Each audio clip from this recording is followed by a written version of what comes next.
मैव प्रत्वानैव चापुरम् अक्षिणन्ति बोधाय तस्मै सिद्धात्मने नमः। नमो रिहन्ताणं नमो सिद्धाणं नमो आर्याणं नमो छायाणं नमो लोयशोविसाफुडम्। अनंत अनंत परम सिद्ध भगवान की एक भगवान शांतिनाथ स्वामी की एक भगवान महावीर स्वामी की परम पूज आचार्य भगवान पूज्यपाद स्वामी की परम पूज आचार्य रविराग सागर मुनि महाराज की समय विश्व धर्म की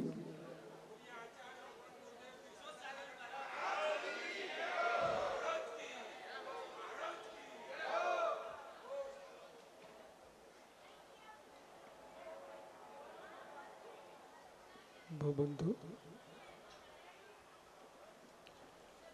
अंतिम तीर्थ वर्धमान स्वामी के शासन में हम सही ब्रजते हैं। तीर्थंकर जैन की पीयूष दृष्णा जिनेन्द्र वाणी मनीषियों जगत कल्याणी है। यह सर्वज्ञ शासन नमोस्तु शासन जयवंतो वितराग श्रवण संस्कृति भगवत अर्हत परमेश्वर तीर्थंकर जनेश्वर भगवान सर्वज्ञ देव ने विश्व सुंदरा को वस्तु के वस्तुत्व का सत्याबोध प्रदान किया है। मिश्र भूत सत्य अमिश्र भूत सत्य। सत्य को समझने के लिए जगत के द्रव्यों से सत्ता का मोह हटाना पड़ेगा। सत्य को समझने के लिए जगत के बाह्य द्रव्यों से अपनी सत्ता स्थापित करने का मोह हटाना पड़ेगा। सत्य वही समझ सकता है जो अपने सत्य पर ही सत्ता स्थापित किए हैं। जो स्वकीय सत्य से अपनी सत्ता को न पहचानता हुआ पर के सत्य पर अपनी सत्ता स्थापित कर रहा है वो बहिरात्मा जीव है। अंतरात्मा जीव अपने ही सत्य को खोजता है। वो अपने स्वकीय सत्य पर ही अपनी सत्ता को देखता है। वही ध्रुव तत्व निर्णायक तत्व ज्ञानी अंतरात्मा जीव है। पर सत्य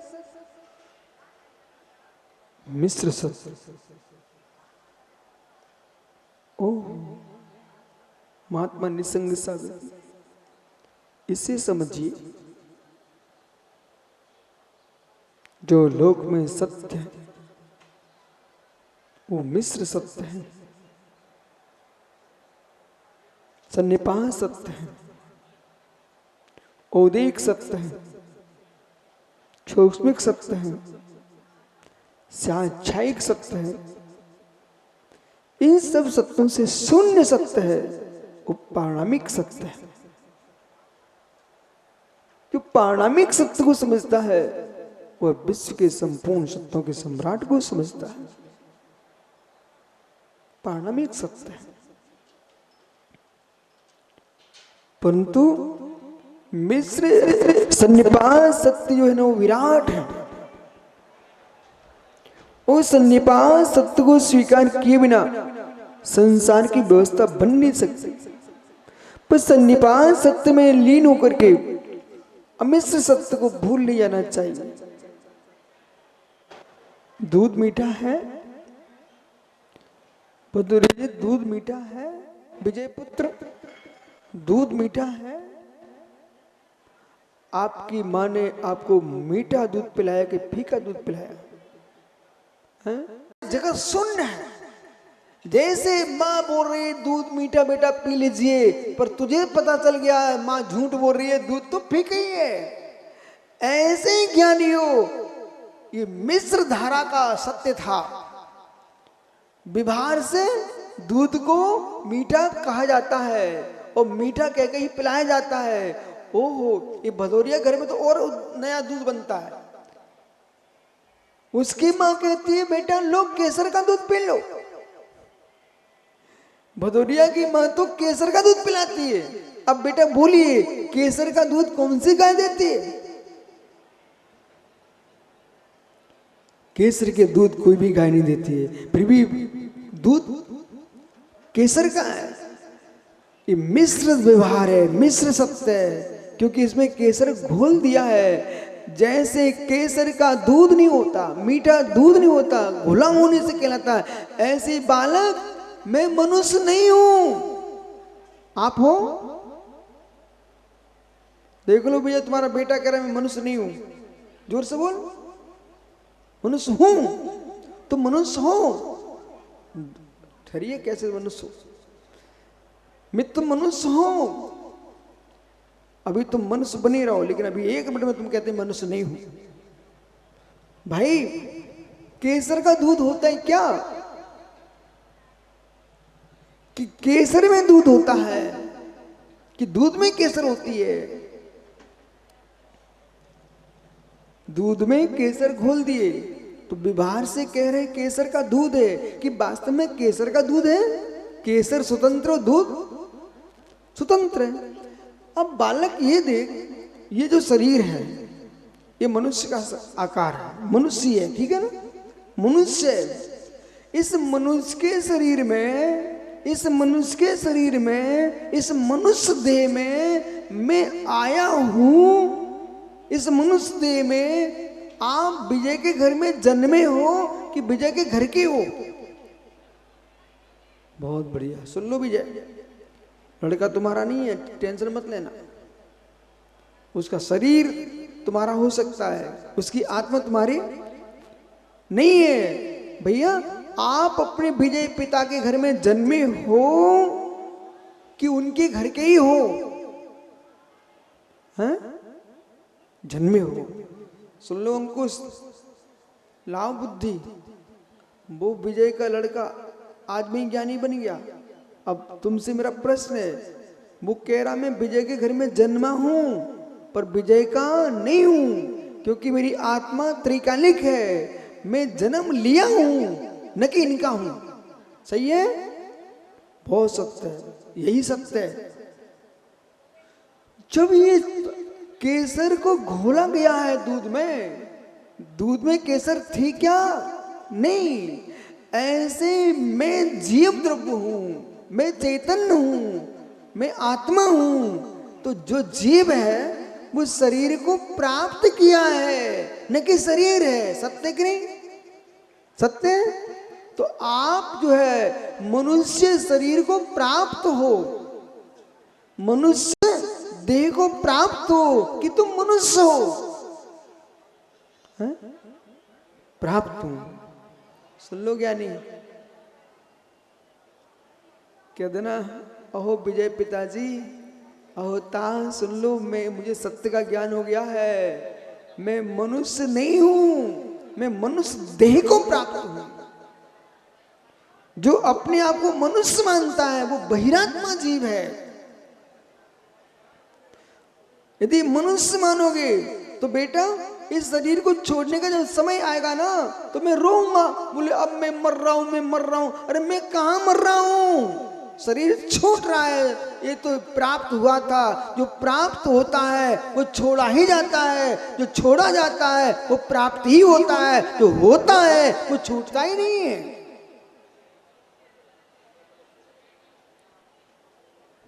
मैं इन अंकुश से पूछो, मेरी आत्मा का नाश कब होगा? पूछो बेटा।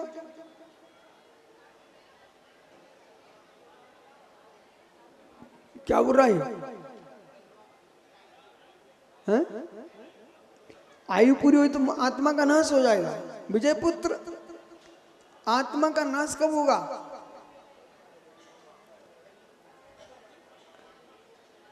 देख भाई, वो देखो बच्चा विजय का कितना सत्य हो रहा है। आत्मा का नाश कब होगा? कभी नहीं होगा। नाश देह का नहीं होगा, प्राणों का वियोग होगा।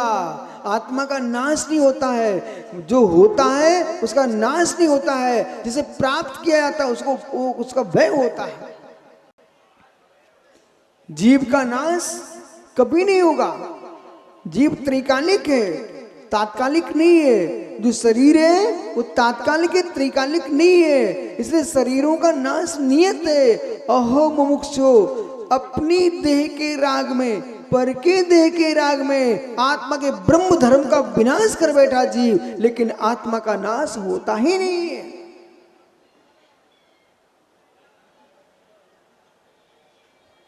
समझ रहे हो? जीव का नाश कब होगा? मोक्ष भी हो जाएगा ना, तब भी आत्मा का नाश नहीं होगा। और जिस मोक्ष से आत्मा का नाश होता हो वह मोक्ष मुझे चाहिए ही नहीं।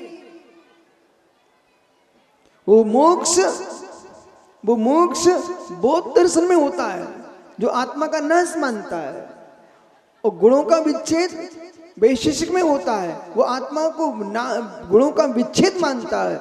जैन दर्शन कहता है न आत्मा का नाश है न गुणों का विनाश है, कर्मों के क्षय का नाम मोक्ष है। बैठ जाओ सब लोग। भाई घर में जाके कहते ना पिताजी से, तुम मेरे जनक नहीं हो। माँ से कहना तुम मेरी जननी नहीं हो। जिसके तुम जनक जननी हो उसका नाम शरीर है। मेरा ना कोई आज तक जनक है न जननी है। मैं त्रिकालिक अहेतुक भगवान आत्मा हूं।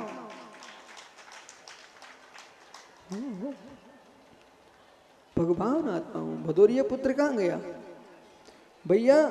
समझ रहा है? ये आपकी टोपी तो बहुत सुंदर लग रही है। ये टोपी तुम्हारे पास कब से है? वो जन्म से लेके आए थे कि लगाई है? लगाई है। जो लगाई है वो तो उतर जाएगी ना। बहुत बढ़िया। जिसे लगाया जाता है वो उतर जाता है, जो होता है कभी उतरता नहीं है। भैया ये टोपी तो हट जाएगी, लेकिन जिस पर लगी है वो शरीर भी मिट जाएगा, पर जो आत्मा है वो कभी नहीं मिटेगी। सच्चा भारती वही है, सच्चा भारती वही है जो भगवान पर विश्वास जितना करता है उतना निज की आत्मा पर विश्वास करता है, वही भारती है। जिसको भगवान पर विश्वास हो, आत्मा पर विश्वास नहीं, वो भारती नहीं। जिसको आत्मा पर विश्वास नहीं है, भगवान पर विश्वास है, तू ज्ञानी ही नहीं। जितना भगवान पर विश्वास है उतने निज की आत्मा पर विश्वास होना चाहिए। मेरी आत्मा में आप सबकी आत्मा में उतनी शक्ति है जितनी परमात्मा के अंदर है। एक प्रकट कर चुके हैं, एक प्रकट होने वाली है। भदौरिया पुत्र, बेटा एक रोटी टोकनी में रखी हुई है, माँ ने बना के रख दी है, और एक बोरी में गेहूं रखे हुए हैं। शक्ति किसके पास है? रोटी के पास भूख मिटाने की शक्ति है कि नहीं? बहुत बढ़िया। गेहूं के पास?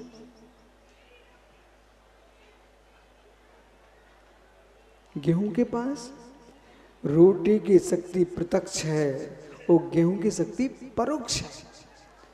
रोटी प्रकट हो चुकी है और गेहूं में अनेक रोटियां अप्रकट बैठी हुई है। बराबर ऐसे ही जो मंदिरों में भगवान विराजमान होते हैं, मूर्तियां, वे भगवान की प्रतिमाएं हैं। ये बन चुकी रोटियां हैं, और जो अपन हो ना, ये बनने वाली रोटियां हैं। हम भी शक्तिमान भगवान हैं।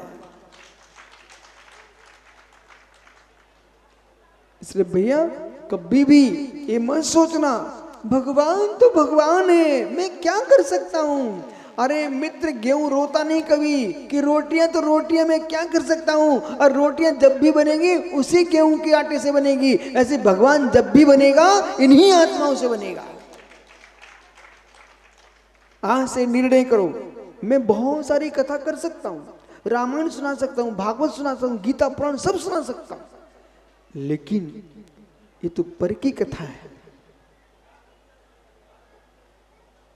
ऋषभ देव का पुराण सुना दूं, महावीर स्वामी का पुराण सुना दूं, नेमिनाथ का पुराण सुना दूं, ये तो बन चुके भगवानों की कथा है। पर आज जो तुम सुन रहे हो, रोटी रोटी बाजार की खाने वाला आदमी, रोटी बाजार की खाने वाला आदमी, रोटी बाजार की खाने वाला आदमी, विजय पुत्र सुनते रहना बेटा भैया, रोटी बाजार की खाने वाला आदमी जिसने घर में कभी रोटी बनते न देखी हो, बेटा सुनना, जिस व्यक्ति ने अपने घर में कभी रोटी बनते न देखी हो, और जब जब रोटी आई तो घर में बाजार से आ गई अथवा बाजार से खा के आ गया व्यक्ति। वो बाजार में जब रोटी खाई थी तब उसने बनते भी नहीं देखी, वो पहले से बनी रखी हुई थी। वो घर में रोटी आई बाजार से, वो भी बन के पहले से रखी हुई थी, वही आ गई। अब सुना कितना अहित हो रहा हमारा।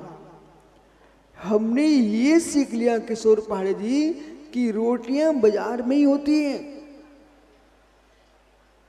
बनने की विधि भी नहीं सीखी और बनते भी नहीं देखा। वो रोटियां बाजार में ही आती हैं, होटल से ढाबे से आती हैं, ऐसा सोच रहा व्यक्ति। जबकि जबकि जो रोटियां ढाबे की मंगाता रहेगा, खाता रहेगा, और कहीं कोरोना जैसा काल आ गया, वो ढाबे बंद हो गए, अब क्या होगा? क्योंकि तुमने घर में बनते ही नहीं देखा, और ढाबे वाले ने तुमको बनाते दिखाया नहीं कभी। अब क्या होगा? कहीं आवश्यकता पड़ जाए, बाजार बंद हो गया, उस दिन तुम भूखे मर जाओगे। बोले क्यों? क्योंकि हमने तो रोटियों को खाया है। यही समझना, मैं क्या समझा रहा हूं बेटा, जिसने ये सीख लिया भगवान तो मंदिरों में है, जिसने ये जान लिया भगवान तो बन चुके हैं, भगवान को ही भगवान मानता रहा, वो अधूरा आदमी है। भगवान को ही भगवान मानता रहा, वो अधूरा आदमी है। भगवान को भगवान मानिए, पर तुम्हारे घर में रखे गेहूं के बोरे, उनमें रोटियों को जानिए। और बेटा भले मत बनाओ, पर जीवन में रोटी बनाना सीख लेना चाहिए। कब आवश्यकता पड़ जाए बनाओ, सीखो। भले भारत का नक्शा क्यों ना बने, भारत का नक्शा बन जाए तो टेंशन मत ना, पर सीखना अच्छी चाहिए। टेढ़ी आड़ी कैसी बने रोटी, पर सीखना अच्छी चाहिए। सुन रही माता हूं, तुमने गोल गोल तो बनाना सीख लिया, पर सेकना नहीं सीखा, गोल पेट खराब हो जाएंगे। यदि भारत का नक्शा ही बनता हो, सिक्की सही है ना, तो वो रोटी तुम्हारे लिए आपत्तिकारी नहीं होगी। बराबर ऐसे ही शरीर चाहे गोरा हो चाहे काला हो, चाहे सुंदर असुंदर हो, यदि परिणाम सुंदर है, सब भगवान बनेंगे। परिणाम सुंदर होना चाहिए। अब भैया इनने समझ लिया कि रोटी तो वही बना सकते हैं। अब एक व्यक्ति रोटी बनाता है, वो खत्म हो गया। अब तो देश में रोटी बनना बंद हो जाएगी। इसलिए ये धारणा गलत को हटा देना चाहिए जीवों को कि अमुक व्यक्ति ही रोटी बना सकते हैं, ऐसा नहीं है। जो सीख लेता वो सभी बना सकते हैं। ऐसे अमुक व्यक्ति भगवान बन सकता है। बोले किशोर पाड़े सोचते हैं हम जैन ही भगवान बनेंगे, झांझरी सोचता में हम झांझरी बनेंगे, महामाया सोचता मैं ही भगवान बनूंगा। ओहो हो, भदौरिये सोचते हैं अरे मैं बनूंगा सबसे पहले। मित्र ऐसा मत सोचिए। रोटी बनाने की जो विधि है उस विधि से जो काम करेगा वो सब रोटी बना लेते हैं। ऐसे ही भगवान बनने की जो विधि है उस विधि पर चलोगे तुम सब भगवान हो।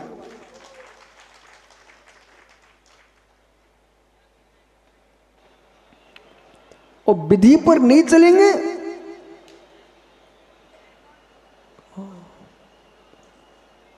विधि पर नहीं चलोगे तो मित्र कितने गेहूं के बोरे दे दो तुम रोटी नहीं बना पाओगे। और विधि पर नहीं चलोगे तो भगवान नहीं बन पाओगे। बैठ जा भैया, तुम भी भगवान हो कि नहीं? बहुत बढ़िया, इतने मुझे सिखाना था। अब कहीं पिताजी बड़े भदौरिया तुम्हें चिल्लाएं तो कहना पिताजी सुनो, जहां आप प्रवचन सुन रहे तो मैं भी वहां सुन रहा था। मैं भगवान हूं, आप भी भगवान हो। क्यों भगवान भगवान पर मत चिल्लाओ। तुम भी शक्ति रूप परमात्मा हो, मैं भी शक्ति रूप परमात्मा हूं। एक समय ऐसा आएगा कि हम परमात्मा बन जाएंगे, सारा जगत हाथ जोड़ेगा।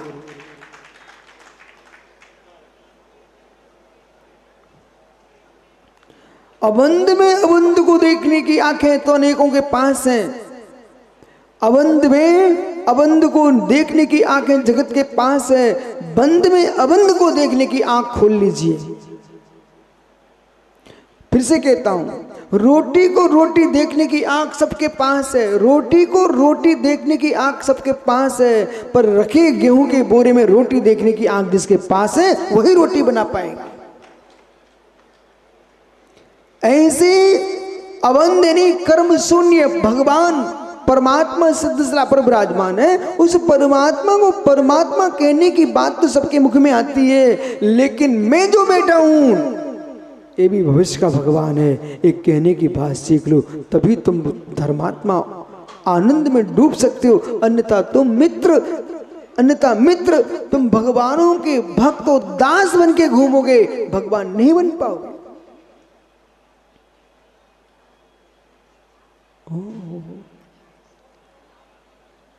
महेंद्र भैया सत्य बोलोगे तो पूछो, आप चाहते मैं किसी का नौकर बनूं? आप चाहते मैं किसी का नौकर बनूं? नहीं चाहते ना? क्यों? बोले मैं स्वयं नौकरी देने के लिए तैयार हूं, मैं क्यों नौकर बनूं? बराबर। ऐसा कोई व्यक्ति है यहां पर सर्विस करता हो? कोई भी नहीं होगा तो बताएगा भी नहीं। कौन है भैया? सर्विस करते थे? कोई बात नहीं। दिनेश भाई नौकरी करेंगे दुकान चलाते? अच्छा दुकानदार हो, बैठ जाओ। अरे सर्विस वाला खड़ा हो जा। भैया बेस महेंद्र भाई हैं, वे नौकरी नहीं करना चाहते, ठीक है? आपने सर्विस की है, ईमानदारी से बोलना कि सर्विस ही मैं करता रहूं इसलिए तुमने की है कि इतना द्रव्य आया कि सर्विस ना करना पड़े? ऐसा विचार कभी नहीं आया कि नौकरी करते करते ऐसा विचार कभी आया कि नहीं आया कि भगवान कब छूटे? कभी नहीं आया, कभी नहीं आया कि ये नौकरी छूट जाए, पराधीनता है, जिसके यहाँ काम करते उसकी सुनना पड़ती है। ऐसा विचार कभी आया? अच्छा बहुत अच्छी बात है, तुम अच्छे नौकर निकले। बैठ जाओ, दूसरे नौकर खड़े हो जाओ। भाई रतलाम, कभी जीवन में ऐसा दिन आया कि तुमको मंदिर जाने के भाव थे, मुनिराज के पास जाने के भाव थे, तीर्थ बंदना के भाव थे, और सर्विस के कारण तुम जा नहीं पाए? रोज आती है, तब तुम्हें क्या लगता है? पराधीनता हो। मित्र किंकर से कुकर श्रेष्ठ है, किंकर से कुकर श्रेष्ठ है। जहां चाहे पूछ हिला के घूम लेता है, पर किंकर को मित्र स्वतंत्रता होती नहीं है। जहां स्वामी कहता वहां जाना पड़ता है, बराबर। तो आपका मन लग गया कि मैं सर्विस ही करता रहूं, एक क्षण भी नहीं लगता, तो फिर क्यों कर रहे थे? बोलो भैया, समय नहीं है, जल्दी जल्दी बोलो। परिस्थितियां। अरे सीधी बोलो ना, गुरुजी चाहिए था पैसा, बराबर, चाहिए था पैसा। तो जहां तुम सर्विस कर रहे थे उसके लिए तुम सर्विस कर रहे थे कि पैसे लेके कर रहे थे? हो महात्मा निसंग सागर को भृत्या पुरुषस्य पुरुषो नादासा। क्या नाम भैया? विजय है? मनोज भाई एक सूत्र याद कर लो, और जितने नौकरी कर रहे हो सबको सुना देना, जरूर सुनाना। विजय तुम तो पूरे देश में घुमा देना। मैं एक सूत्र बोल रहा हूँ, और पूरे देश के जो आज के बच्चे एकदम इन्हें सर्विस ना मिले तो बेचारे फांसी लगाने खड़े हो जाते हैं। अरे मिल गई तो अच्छी बात है, नहीं मिले तो तुम कौन बंदर हो, दूसरा काम भी तो कर सकते हो। मरना कोई सर्विस नहीं है, मरना कोई धन नहीं है, मरना कोई सुख नहीं है। शक्कर भैया, मेन भैया सबसे सुना दिया करो। मैं कोई की नौकरी करने नहीं गया, पर पूरे गांव में शक्कर वाला कहलाता हूं, और शक्कर एक दाना हमारे घर में उगता नहीं। यूपी, मध्य प्रदेश और महाराष्ट्र के खेतों में गन्ना उगता है, वहां से आकर के खसक कर आती है हमारे घर में, हम तो बेचते हैं, और पूरे गांव में नाम क्या है? शक्कर वाले। मतलब तुम्हारी 3 पीढ़ियां तो हो चुकी शक्कर वाले होते होते, और मालूम कब वंश का वंश शक्कर वाला हो जाए। हे मित्र, शक्कर बेचने मां से तुम शक्कर वाले हो सकते हो, तो ये मुनिराज भगवान की मुद्रा में बैठे हुए भगवान कैसे नहीं हो सकते?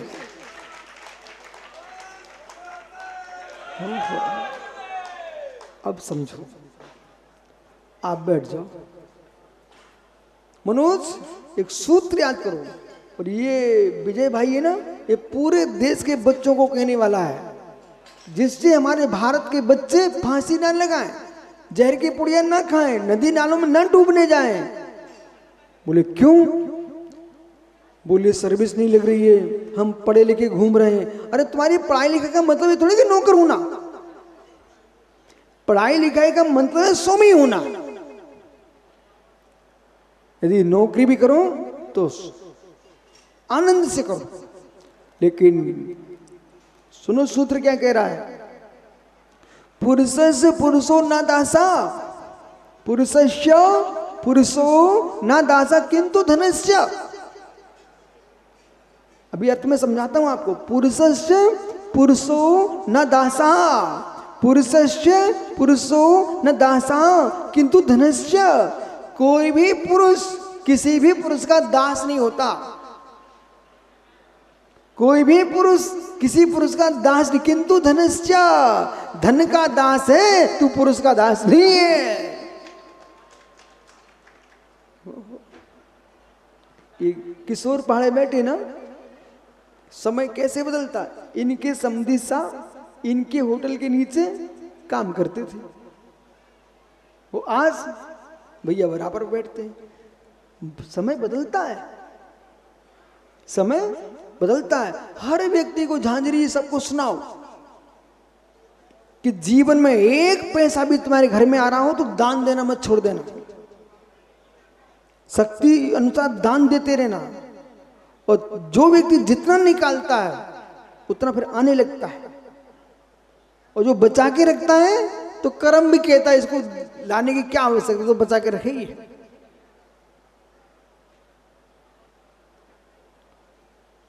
पुरुषस्य पुरुषो न दासा। ओहो विजय पुत्र बेटा, कोई पुरुष पुरुष का दास नहीं होता। मनुष्य जैसा अहंकारी कोई प्राणी नहीं होता।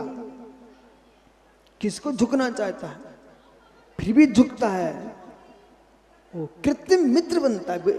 मनोज कृत्रिम मित्र बनता है, धन का लोलुपी। आप तो स्वयं की अनुभूति सुनाओ, तुम तो सत्यवादी आदमी हो, योगेंद्र सागर के चेला हो, आचार्य विराग सागर के भक्त हो, और रिदोली के नेमिनाथ के चरण सेवक हो। सत्य बोलना।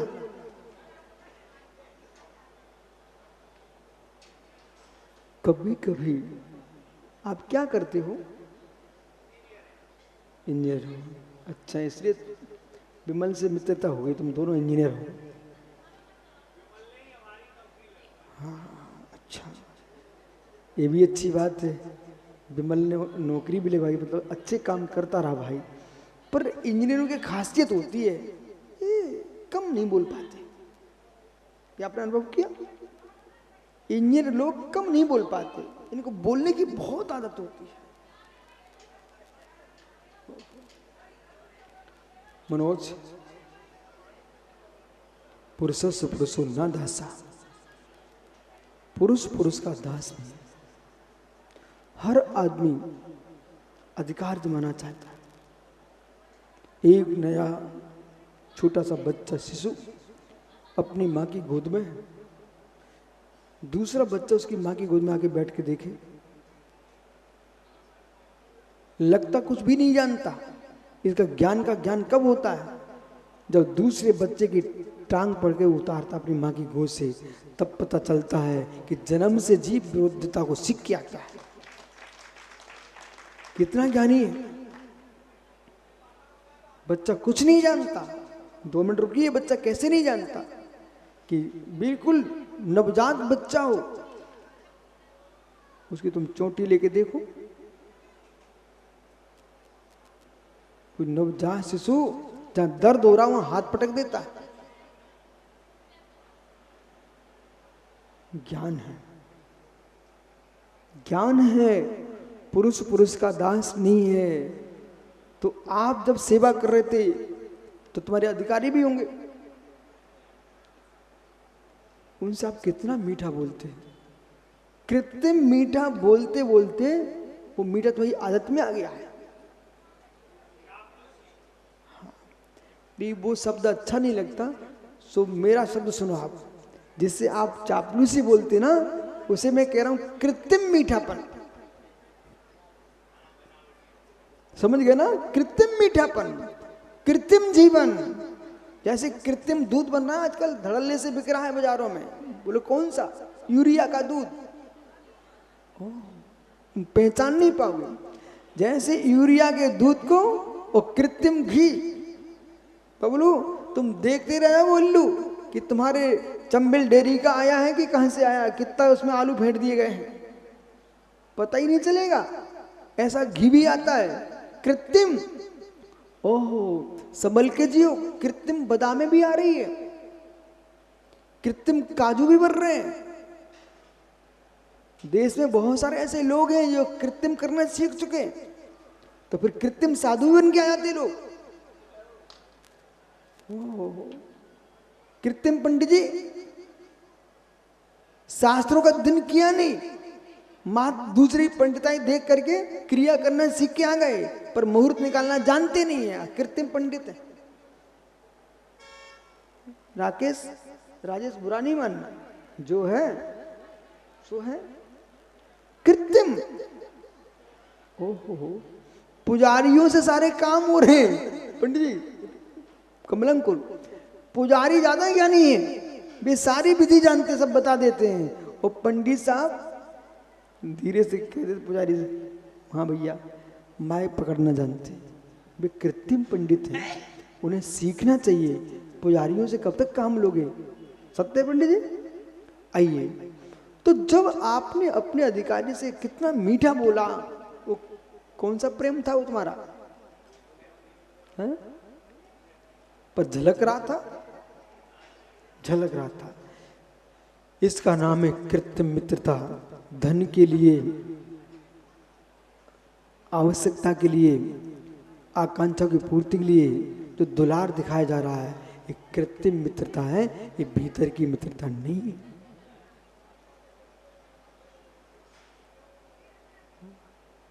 देखो विमल, ये मनोज कितना अच्छा आदमी है, उपकारी को उपकार मार रहा है, उसने छुपाया नहीं।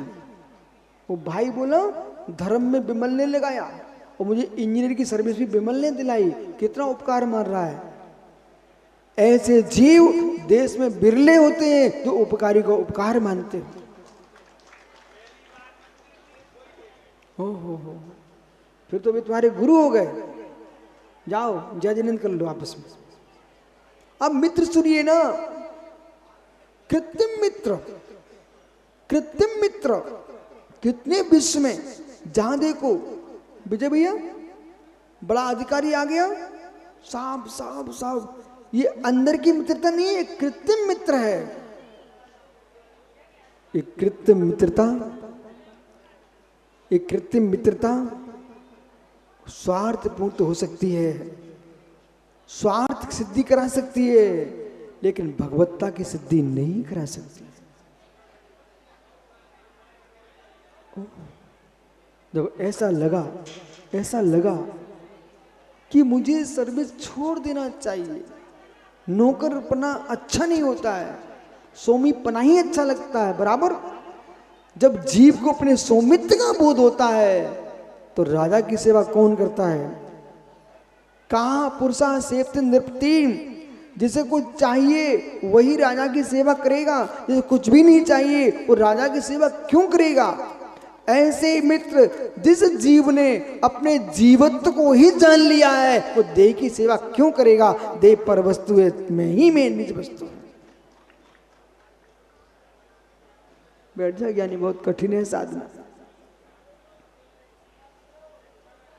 मैं मनुष्य नहीं हूं, मैं मनुष्य नहीं हूं, लेकिन जो मुझे समझता नहीं है वो मुझे झूठ बोलेगा। बोले क्या बोलेगा? कि सामने सामने मनुष्य बने बैठे हुए हो, फिर भी अपने आप को मनुष्य नहीं मानते, कैसे महाराज हैं? और सामने गाय निकल रही थी, मेरे से पूछा किशोर पहाड़ी ने, बोले महाराज ये कौन है? मैंने कहते गाय नहीं है। सुखानंद ने पूछा ये तो मेरे घर की बच्चिया है। मैंने कहा बच्चिया नहीं है। क्या चल रहा है? ये कौन सी बात है, कौन सा उपदेश है? दिनेश सामने हाथी है, बोले हाथी नहीं है। अब बोलिए हाथी को हाथी कह रहा है, वो सत्य बोल रहा है कि मैं बोल रहा हूं हाथी नहीं है, इसमें सत्य किसका है? विजय पुत्र लगाओ दिमाग बेटा, सामने हाथी खड़ा हुआ है और ये दिनेश झांसी ने कहा बिट्टू ने कि ये हाथी है और मैं कह रहा हाथी नहीं है। अब बोलो बेटा सत्य कौन है? मेरा कहना कि उनका कहना है? हाँ दोनों नजरिए सही हैं बेटा, असर पड़ गया तुमको विशुद्ध सागर का। जो नजरिया शब्द का तुमने प्रयोग किया, दोनों नजरिया सही है। फिर से बोलना, दोनों नजरिया सही है। इसको अब बोलिए दोनों दृष्टि सही है। बोले कैसे? अनेकांत दृष्टि से। अब भारत की भूमि ने विश्व के धरातल पर विजय, जब तक अनेकांत सामने नहीं आएगा तब तक वस्तु व्यवस्था की व्याख्या हो ही नहीं सकती। अब दोनों नजरिए सही। इस बच्चे ने क्यों बोले? सामने हाथी का आकार दिख रहा है इसलिए हाथी कहना पड़ेगा, पर मेरे नजरिया क्या चल रहा है वो क्या है? इधर देखो मेरी तरफ। जैसे जैसे मिट्टी मिट्टी ईंट के सांचे में गई तो आकार ईंट का, चक्के पर चली गई मटका। अब मैं क्या देख रहा हूं? ये मटका नहीं है, ये ईंट नहीं है, ये तो आकार दिए गए हैं, मात्र मिट्टी है। सत्य है, पर जिसे पानी पीना उसको मटका भी कहना पड़ेगा, जिसको मकान होना उसे ईंट भी कहना पड़ेगा, जिसको गजर चलाना उसे हाथी कहना पड़ेगा। पर मैं क्या देख रहा हूं? जब विजय का लड़का विजय के घर में जन्मा है नहीं है? सत्य है, इस देह को प्राप्त किया है, मैं देह नहीं हूं। ऐसी हाथी के अंदर जो आत्मा है वो हाथी नहीं है, हाथी अवस्था है। बैल जो है वो आत्मा बैल नहीं है, अवस्था है। जिसने मायाचारी की तो पशु बन गया। जिसने अच्छे प्रणाम किए मनुष्य बन गया, जो सम्यक को प्राप्त किए देव बन गया, जिसने पाप किए नरक चला गया, जो पुण्य पाप से शून्य हो गया वो भगवान बन गया। बैठ जाओ दोनों। भैया भूल मत जाना ये प्रवचन, दुनिया की कथा भूल जाना। मैं मनुष्य हूं, श्याह, बच्चा कह रहा नजरिया, इसे तुम बोलिए स्याह।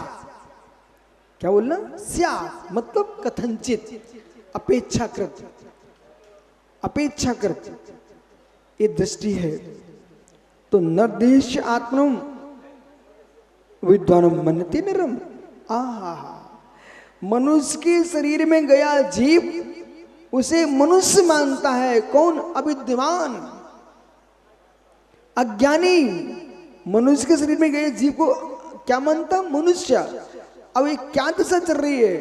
भदौरिया पुत्र, बेटा पानी को कलश में रखा, सो कलश का आकार, पानी को बाल्टी में रखा तो पानी का आकार बाल्टी आकार, पानी को कमंडल में भर दिया तो पानी का आकार कैसा हो गया?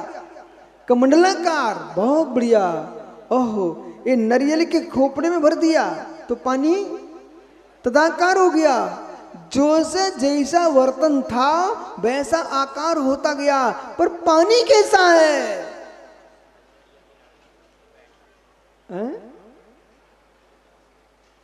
हाँ, भदौरिया अभी खड़ा किया है। उनको महाराज को तेरे ऊपर दया आ गई, बोले बिठा दो उसको। भैया पानी का आकार कैसा है? और देखो सामने वो टंक रखा है, टैंक रखा ना, उसमें पानी का आकार कैसा होगा? ऐसे ही है ना।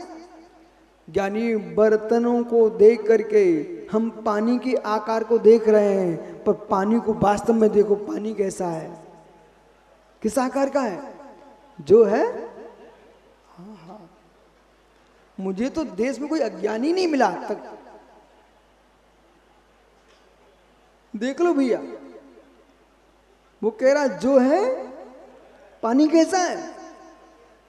जैसे बर्तनों में प्रवेश करने पर भी बर्तन से बाहर तो पानी ही है, ऐसे मनुष्य का शरीर, पशु का शरीर, देव नार की, ये सब बर्तन है। जब तक इन बर्तनों में आत्मा है तदाकार दिख रही है, ये बर्तन शून्य हो जाए, आत्मा तो परमात्मा है।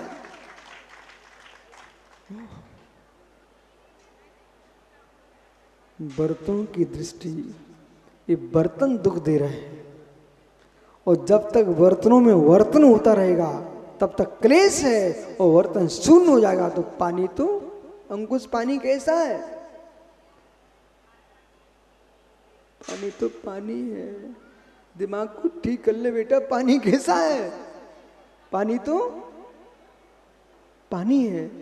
बर्तनों के निमित्त से पानी में भेद आ रहे हैं, पर्यायों के निमित्त से जीव में भेद आ रहे हैं। जीव तो जीव है, किसमें दोस्ती, किससे शत्रुता? जो है बैठ जाओ। बहुत कठिन है पर ये तपस्या, सबको यहीं पर समझ में आता है, सबको यहीं पर समझ में आता है। और जैसे घर पहुंचे सो आचा बिनम मिसार के भैया को लगता है ये मेरा मकान है, ये उसका मकान है, और नहीं तो सारे मकान ईंट चूने के हैं। वस्तु स्वभाव को देखो। यहाँ रिधौली में बनते मंदिर को भी देखो, रिधौली में यहाँ पर मिटते मकानों को भी देखो। मंदिर के सामने भैया का जो कल जिन्हें दान किया, एक मनोज का मकान खड़ा हुआ है, गेट कितना सुंदर खड़ा हुआ है, तो गेट के पीछे और क्या था? और 3 मंजिला हवेली चली कहां गई मनोज? कैसे मिली? उस हवेली में आप रह चुके हो? हो 3 मंजिला हवेली में। किशोर भैया मंदिर के सामने एक गेट दिख रहा है आपको? इनकी 3 मंजिला हवेली थी, और देखते देखते ईंट की ईंट समाप्त हो गई, मात्र गेट खड़ा हुआ है। ऐसे मित्र, ये हवेली का मालिक चला जाएगा तो मात्र गेट मुख खुला रह जाएगा। ठीक क्या, वो हवेली का गेट ही मात्र बचा है।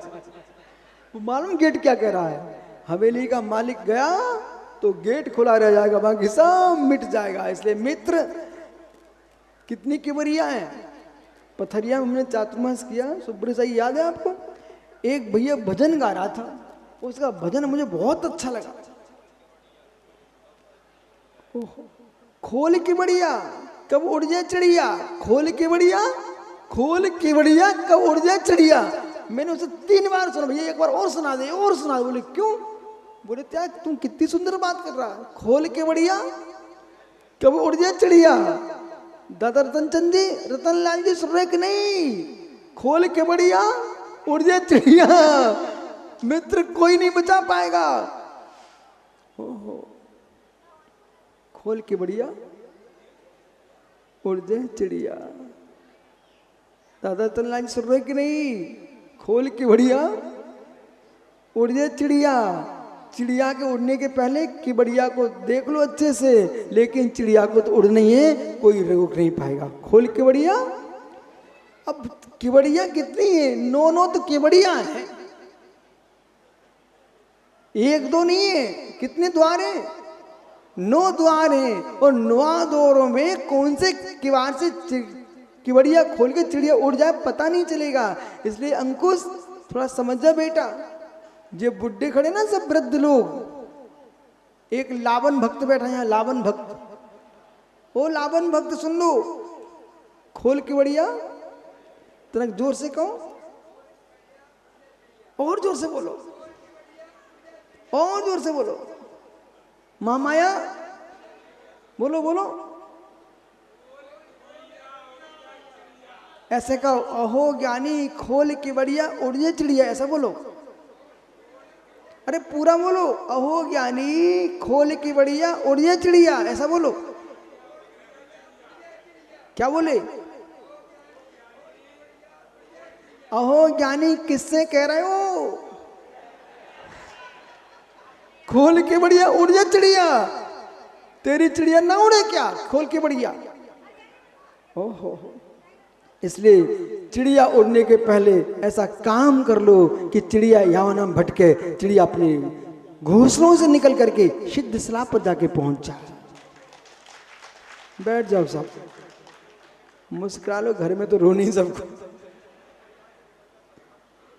कल वो पंकज कह रहा था, मालूम किशोर भैया, वो पंकज को मैंने बर्तन वाले को खड़ा किया, बोले गुरुजी बरसों के बाद, क्या हो रहा था? बोले बरसों के बाद आज पहली बार मुस्कुराने को मिला है। ओ हो, सोचो कितने ऐसे जीव हैं जिनकी मुस्कुराहट ही चली गई। शंकर कंकर कंकर जोड़ने में मुस्कुराहट ही बग गई। और जब तक तुम सोच रहे मैं धनपति बनूंगा, तब तक खोल के बढ़िया उड़ गई चिड़िया। अब तुम देखो राकेश पंडित जी को, आज कैसे मुस्कुरा रहा। वो भी कह रहा है कि भैया बरसों के बाद हमारे पुण्य जग गो। भगवान को आहार करा रहे हो ना, अब विचार करो स्वयं आहार करें।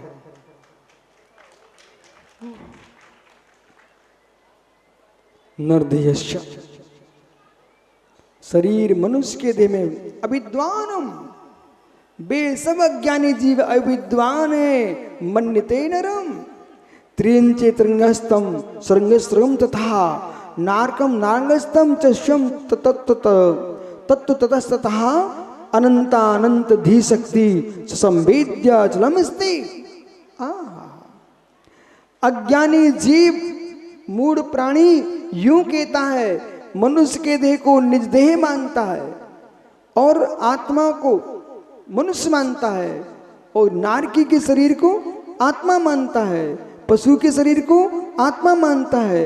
नारकी में नारकम मनते, नारकी को नारकी मानता है। पर बालक जैसे केसर घोली गई है, शक्कर डाली गई है, ऐसी आत्मा को शरीर प्राप्त हुआ है। शरीर आत्मा, जोर से कहो ना। ऐसा ही प्रवचन होना चाहिए। देश का बच्चा बच्चा अध्यात्म समझ ले। भले व्यक्ति राग के बस घर ना छोड़ पाए, भले जीव मुंह के बस गृहस्थी ना छोड़ पाए, पर तब भान रहे कि भले शक्कर घुली दूध पीता रहे, फिर भी उसे ज्ञान होना चाहिए कि शक्कर मीठी, दूध मीठा नहीं है। रंग केसर का है, दूध का रंग नहीं है। ऐसे शरीर के राग में हम जी रहे हैं, शरीर आत्मा नहीं है। ओहो, आचार्य पूज्यपाद स्वामी शुक्ल ने देखो कितना महान उपकार किया। ऐसे महान ग्रंथ को लिख के रखा है कमलांकुर जी। हमारे जीवन का कोई अध्यात्म गुरु है तो ये ग्रंथ समाधि तंत्र इष्टोपदेश है। संकट की घड़ियों में, विपत्ति के काल में कैसे शांति मिलती है, उसका नाम अध्यात्म विद्या है। खंड विद्याएं कुछ नहीं दे पाएंगी। तंत्र मंत्र ज्योतिष जादू टोना, इनका नाम है खंड विद्या। तंत्र मंत्र जादू टोना ये सब क्या है? खंड विद्या है। वो अध्यात्म है, उसका नाम अखंड विद्या है। ये खंड विद्या का नहीं, वो बेटा कमलांकुर खंड विद्या के वाले ये लोग हैं। अखंड विद्या, अखंड विद्या, अध्यात्म विद्या। अब माना कि विजय पुत्र एक व्यक्ति रिधोली आया, वहां पंचकर्म चल रहे थे। उसने विचार किया पंचकर्म की वेदी पर प्रतिष्ठाचार मेरा सम्मान कर देंगे, ऐसा विचार करके आया। वो प्रतिष्ठाचार किसी काम में संलग्न हो गए, वो देख नहीं पाए कौन आया था, और जो सम्मान के उद्देश्य आया था जब घर गया उसने 50 गाली दी पंडित को, विमल को। बोले क्या मतलब, पहचाना भी नहीं है, सब भूल गए और अपने परिणाम खराब कर लिए। एक और व्यक्ति आया, उसे सुना कि चंबिल के बिहड़ों में, कुंवारी नदी के बिहड़ों में, रिधोली नगर में तीर्थंकर नेमिनाथ स्वामी का पंचरक हो रहा है। क्या मालूम पर्याय बची न बची, जीवन बचा कि नहीं बचा। एक बार चल के हम जंगलों में, सिटियों में बहुत पंचरक देखे, एक बार जंगल में जाके देखूं पंचरक कैसा होता है। कल दिल्ली के श्रावक आए यहाँ पर, बड़ा गांव के आए, किशोर भैया इतनी प्रशंसा कर रहे थे। बोले महाराज जी जंगल में इतना स्वादिष्ट भोजन करने को मिला मुझे, सारे मंडप पंडाल देके, व्यवस्थाएं देखी, मुस्कुरा रहे थे। बोले गुरुजी सिटी में तो हर व्यक्ति कर सकता है, बिहड़ के बीच में जहां कभी डाकू छुपते थे वहां आज भगवान बन रहे हैं। सबके दिन एक से सत्य बेटा, सबके दिन एक से। ये सूत्र मालूम, विषमता में समता देगा।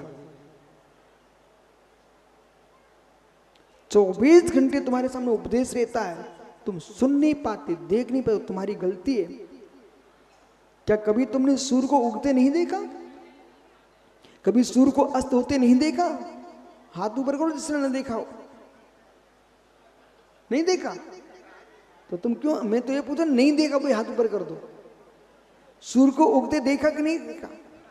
अस्त होते देखा कि नहीं देखा? और 12 बजे का सूर्य देखा कि नहीं देखा? नहीं देखा, देखा है ना। ओहो, यही तो उपदेश है।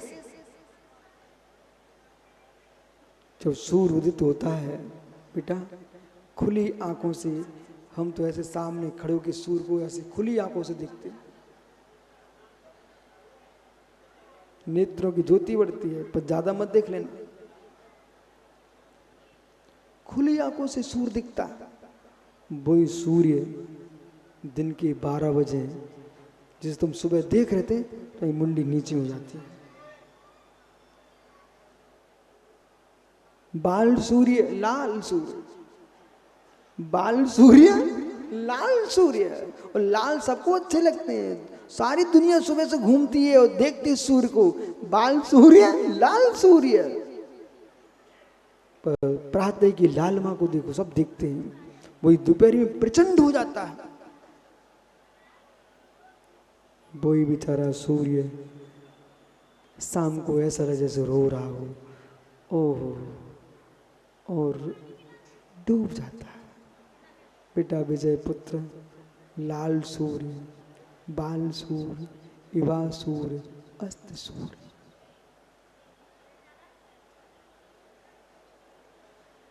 क्या हो गया? क्या हो गया? भदौरिया जी, अस्त सूर्य, शांति छा, पर दिन सूर्य में उपदेश देने आता है।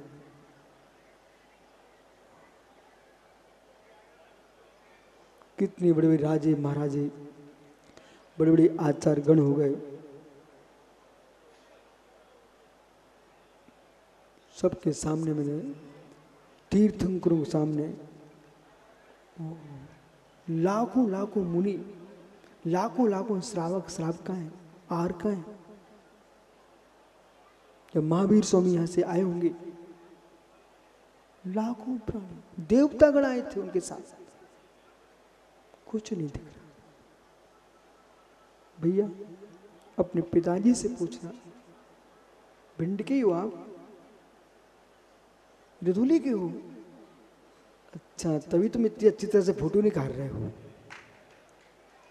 ओहो, समझ गए। मातृभूमि स्वर्गसिम भी गरीयसी, मैंने भी पढ़ा था संस्कृत में छोटे में, मातृभूमि स्वर्गसिम भी गरीयसी, स्वर्ग से भी मीठी लगती मातृभूमि। तो मालूम बाहर के लोगों को लग रहा है खंडर, पर विजय को लगा ये क्या भवन बने हुए हैं हमारे गांव के। सरपंच साहब कहाँ गए? भैया विजय अपने सरपंच को भी रोज लेके आया करो, बेचारा सेवा में लगा हुआ है, दिन रात सेवा कर रहा है। सारे नगरवासी, यहाँ तो कोई घर ही नहीं है ना, सारे नगरवासी सेवा में लगे, अपने अपने घर खोल दिए, मालूम घर खोल दिए। इसका नाम है एकता, धर्म की प्रभावना। एक भैया आया सुबह से, मालूम क्या करते विजय, बोले गुरुजी जितने भिंड शहर में जैनियों के बैनर लगे हैं उसे ज्यादा नगरवासियों के लगे हुए हैं।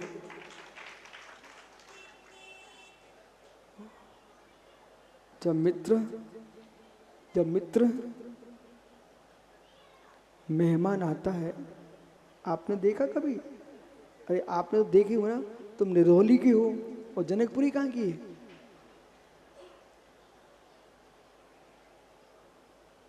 इस बालक की नानी का घर कहाँ पर है? हैं? भिंड में। यदि जब तुम दूल्हा बन के गए होंगे ना, और रिधौली के कोई लोग रह रहे होंगे वहां पर, और जब तुम्हारी बारात निकल रही होगी, बीवी तुम्हारा सम्मान कर रहे थे। सत्य है। किसी भी जाति का बच्चे की शादी हो रही हो, उस गांव के कोई भी रिश्तेदार होगा, किसी भी जाति का होगा, पर जब दूल्हा बन के जाता ना, उस घर में उसका सम्मान होता। बोलो शक्कर बराबर है कि नहीं? बराबर है ना। जब एक दूल्हा की जाति लोग भूल जाते, सब सम्मान करते हैं, पर साधु की जाति होती कौन है? वो सारे जगत का होता है, इसलिए सब सम्मान करते हैं। ये ताली बजाना कहाँ सीखे आप लोग? कहीं से सीखने गए थे क्या?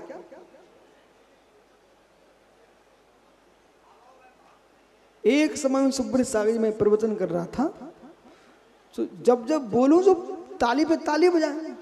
एक ज्ञानी जीव था, उसे बहुत बुरा लगा, उसने माइक लेकर के उसका विरोध कर दिया। तो मैंने भी कहा भाई महात्मा जी को पसंद नहीं है, आप लोग मत बजाइए, मत बजाइए। मैंने भी मना कर दिया। तो एक पंडित जी खड़े हो गए वो महात्मा जी के पक्ष में, बोले ताली नहीं बजाना चाहिए। हमने कहा बिल्कुल नहीं बजाना चाहिए। फिर महात्मा जी ने प्रवचन किया, एक ताली नहीं बजी। और मैं क्या करूं, जैसे मैंने फिर से बोलना प्रारंभ किया, फिर बजने लगी। और जैसे ही बजी मैंने महात्मा जी का चेहरा देखा और पंडित जी का चेहरा देखा। अब ये दोनों मालूम क्या कर रहे हैं, ऐसे बोले हमसे बोले कछु नहीं हो सकता महाराज, कछु नहीं हो सकता। मैंने कहा भाई कछु नहीं हो सकता ना, तो तीर्थंकर का जन्म हुआ तो रत्नों की वर्षा हो रही थी। अब कोई दरिद्री का है काय फेंक रहे गलियों में रत्न, अरे तुम तो रोते रहो, परंतु पुण्यात्मा जन्म लेता तो रत्न तो गिरते ही है। कमला को समझ रहे कि नहीं, तीर्थंकर का जन्म होगा तो रत्न बरसेंगे ही बरसेंगे, ऐसी तत्व निर्णय होगा तो ताली तो बजेगी ही बजेगी। ये ताली नहीं है, ये तत्व निर्णय है। आह्लाद आह्लाद आनंद। कल बादल गरजे, बिजली चमके, रात्रि में मयूर कू कू कर रहे थे।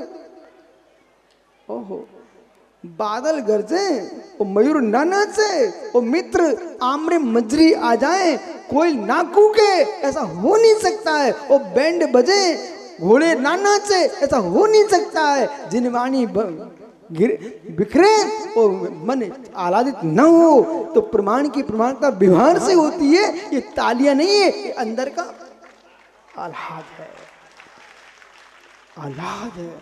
पूछो भाई बिंदकेसरी महाराज, ये दिन भर मुस्कुराते रहते, जब जब क्लास लगती तब मुस्कुराते रहते। बहुत सारे प्रश्न उनके हमारे पर मैं कहता हूं उत्तर नहीं मांगो, तुम तो प्रश्न ही करते रहो, उत्तर मिलते रहते अपने आप। बैठ जाओ बेटा, समय हो गया, अब भगवान आने वाले हैं। ओहो, निर्देशम परंतु न स्वयं तत्वतः, पर जो जीव निश्चय निश्चित आत्म तत्व को जानता है, अनंतानंद धी शक्ति, अनंतानंद ज्ञान, अनंतानंद शक्ति रूप वो वीर का धारक है। संवेदम, जो स्वानुभव गम में अपने आप में ऐसा अविचल स्थिति, अपने अविचल स्थिति को चित न होने वाला सदा आत्म अंतरात्मा जीव क्या समझता है, मैं अनंत शक्ति संपन्न हूँ, न मैं मनुष्य हूँ, न नारकी, न देव, कुछ भी नहीं हूँ, मैं तो अनंत शक्ति संपन्न भगवान आत्मा हूँ। यही ध्रुव सत्य है। शेष आगे विचार करेंगे। देखिए इतने बिना सोला वाले हैं, वो मंच खाली कर दें। भिन्नम आत्मा स्वभावम परिभाव। शिखर जैन, बेटमा और सुरेंद्र जैन। भैया ये माइक लगा देना। हेलो, हाँ हमारे विमल जी भैया के बिना सोले वाले मंच खाली कर दें जल्दी से। विमल जी के साले साहब हैं सुरेंद्र जी, मंच खाली